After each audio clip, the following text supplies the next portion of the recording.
పసుపు కొమ్ము, అక్షంతాలు, పువ్వు, తర్వాత సెంటు, ఒట్టివేలు,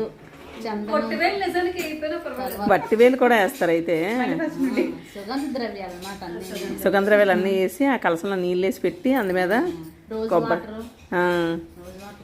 అవన్నీ పెట్టేసి అలా పెట్టావు అయితే.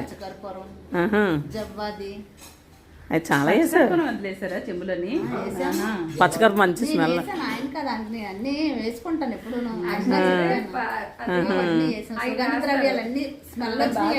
వెయ్యాలి. మరి ఆ నీళ్ళని తర్వాత నువ్వు పీఠం ఎత్తేసిన తర్వాత ఏం చేస్తావు? ఇల్లంతా చల్లుతాం. ఇల్లంతా చల్లుకుంటావా? ఇల్లంతా చల్లి ఇంట్లో మొక్కకి నీళ్ళు వేసుకోవాలి.